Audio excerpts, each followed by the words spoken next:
हर कोई कहता है कि मेरा शहर तो सेफ़ है। जब डेटा आता है उसके बाद सबके सामने खामोशी छा जाती है, क्योंकि उनको तब पता चलता है कि किसका शहर कितना सेफ़ है।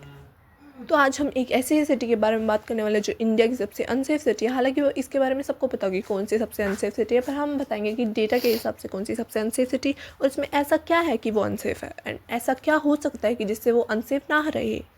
तो हेलो गाइस, मैं हूँ वेदा और आप देख रहे हैं वेदा की आवाज़। आज हम फैक्ट्स, डेटा और रियल ग्राउंड प्रॉब्लम्स के बेस के बारे में बात करेंगे। फाइनली इंडिया का सबसे अनसेफ सिटी कौन सा है और क्यों। तो देखो, सेफ्टी एक इमोशन नहीं होता है, सेफ्टी एक सिस्टम होता है। और इंडिया में वुमेन सेफ्टी की बात आए तो NCRB का डेटा हमें सबसे क्लियर पिक्चर देता है। और हम डिटेल में देखने वाले हैं कौन सा सिटी सबसे अनसेफ है, एक्चुअली अनसेफ क्यों है, ज्योग्राफी और अर्बन डिज़ाइन का रोल क्या है इसमें, इंडिया का सेफ्टी मॉडल कैसा इम्प्रूव हो सकता है। एंड अगर ये वीडियो सरकार देख रही है तो मैं आशा करूँगी कि वो इन सब चीज़ों को अप्लाई करें ताकि इंडिया सेफ़ बन सके, क्योंकि अभी तो क्लियरली बिल्कुल भी सेफ़ नहीं है इंडिया, ना ही औरतों के लिए, ना ही मर्दों के लिए, ना ही इंडियंस के लिए और ना ही फॉरेनर्स के लिए। तो NCRB की 2023 से लेकर 2024 के डेटा के हिसाब से दिल्ली है सबसे अनसेफ सिटी। नॉट शॉकिंग, क्योंकि दिल्ली इस श्रेणी में सबसे आगे रहा है सालों से।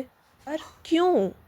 तो दिल्ली में हुए 90,000 प्लस टोटल क्राइम्स औरतों के अगेंस्ट, जिसमें हाई केसेस थे sexual harassment, stocking, kidnapping, cyber crime against women और पब्लिक ट्रांसपोर्ट हैरेसमेंट।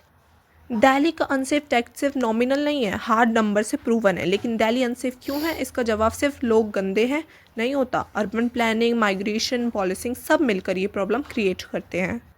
हालांकि लोग गंदे हैं, यह बात बिल्कुल सही है, जिसमें ज़्यादा मात्रा मर्दों की है, एक्चुअली ना मर्दों की। तो दिल्ली का अनसेफ होने का एक रीज़न है पॉपुलेशन डेंसिटी और माइग्रेशन प्रेशर। दिल्ली में डेली लाखों की मात्रा में लोग आते हैं, जैसे कि students, workers, tourist. High population है कारण हाई एनोनिमिटी का, और जो कारण है हाई क्राइम अपॉर्चुनिटीज़ का। दूसरा पॉइंट है broken public transport safety. Buses, autos, last mile connectivity सब में सर्वेलेंस वीक है। Poor lighting at bus stops, prime harassment zones हो जाते हैं क्योंकि लाइटिंग में कुछ दिखता नहीं है, और उस वजह से बहुत सारे क्राइम्स होने की संभावना बढ़ जाती है।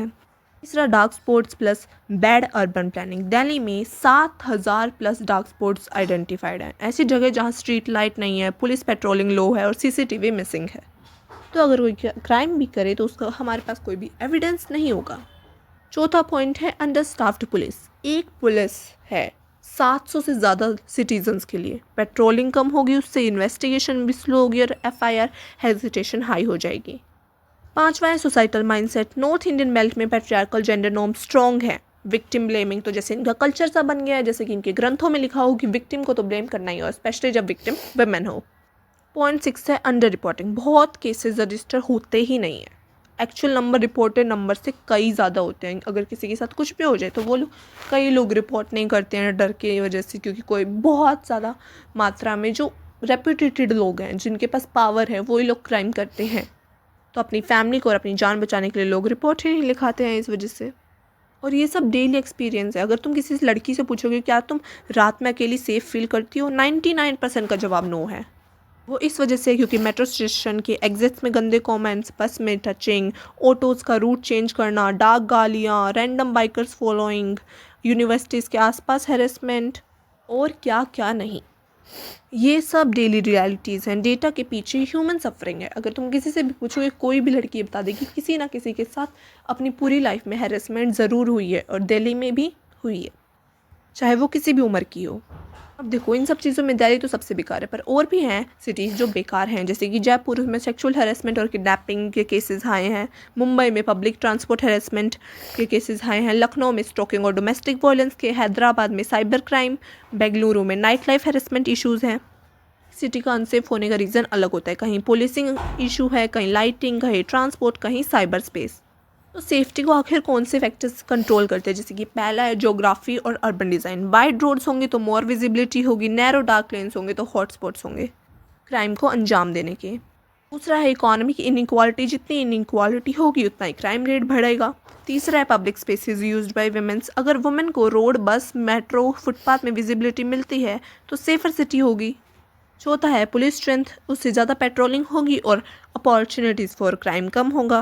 पांचवा और सबसे important, civic sense. Safety only police का काम नहीं है, वो हर बंदे का काम है। अगर तुम अपने आसपास किसी को देख रहे हो कि उसके साथ कोई क्राइम हो रहा है तो उसको बचाने का अपना फुल ट्राई करना चाहिए, नहीं भाग जाओ। बहुत सारे केसेस में लोग खुद भी फंस जाते हैं और कई बार ये सब केसेस बनाए भी जाते हैं ताकि लोगों को फंसाया जा सके।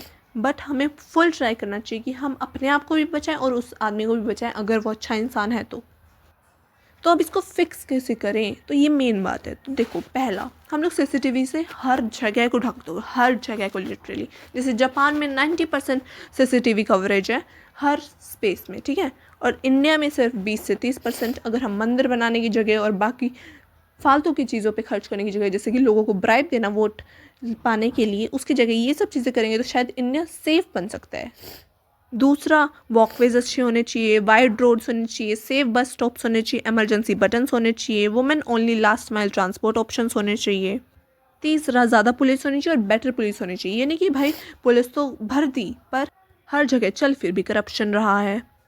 पुलिस की भर्ती में 33% वुमेन की रिजर्वेशन होनी चाहिए, फास्ट ट्रैक कोर्ट्स होने चाहिए, नाइट पेट्रोलिंग इंक्रीज़ होनी चाहिए, साइबर क्राइम यूनिट स्ट्रेंथ होनी चाहिए। चौथा, पब्लिक ट्रांसपोर्ट में सेफ्टी होनी चाहिए, रियल टाइम जीपीएस ट्रैकिंग होनी चाहिए, वेरीफाइड ड्राइवर्स होने चाहिए, पैनिक बटन्स होने चाहिए, AI based CCTV threat detection होनी चाहिए। पांचवा, पढ़े लिखे होने चाहिए लोग और उनके पास सिविक सेंस भी होने चाहिए, क्योंकि हमारा कल्चर और कुछ नहीं, सिर्फ सेफ्टी होना चाहिए। स्कूल में जेंडर सेंसिटाइजेशन होनी चाहिए, कॉलेज में सेफ्टी वर्कशॉप होनी चाहिए, वर्क प्लेसेस में आईसीसी मैंडेटरी होनी चाहिए। छठा, ज़्यादा औरतें गलियों पर होनी चाहिए जिससे सेफर स्ट्रीट होंगी, क्योंकि आई डोंट थिंक सो औरतों सड़कों पर ज़्यादा औरतें होनी चाहिए जिससे सेफर सड़कें बनेंगी, क्योंकि ज़्यादा औरतों को अगर और औरतों को ज़्यादा औरतें दिखेंगी तो उनको अपने आप ही सेफ़ फील होने लगेगा। अगर एक औरत और सारे मर्द दिखेंगे तो उसको अपने आप ही सेफ्टी का इशू होगा। तो जैसे कि माँ बाप बोलते हैं कि इतनी रात को नहीं बाहर जाना चाहिए, पर उनको बाहर जाने देना चाहिए क्योंकि वो औरों के लिए भी सेफ्टी है, क्योंकि अगर किसी ना किसी को तो बाहर जाना ही पड़ता है औरतों में, तो उनके लिए और औरतें सेफ रहेंगी। तो कंक्लूजन ये है कि सेफ्टी को सिटी का इमेज प्रॉब्लम मत समझो। सेफ्टी एक ह्यूमन राइट है, और जब तक अर्बन प्लानिंग, पॉलिसिंग और पब्लिक माइंडसेट तीनों एक डायरेक्शन में काम नहीं करेंगे, इंडिया का कोई भी सिटी ट्रूली सेफ नहीं बन सकता, किसी के लिए भी, मर्द औरत, किसी भी जेंडर के लिए, बच्चों के लिए, बूढ़ों के लिए। नंबर्स कैरी लगते हैं पर सॉल्यूशन पावरफुल हैं, और याद रखो, सेफ सिटी सिर्फ वुमेन को नहीं, पूरे सोसाइटी को स्ट्रांग बनाती है। तो जय हिंद, जय भारत। आज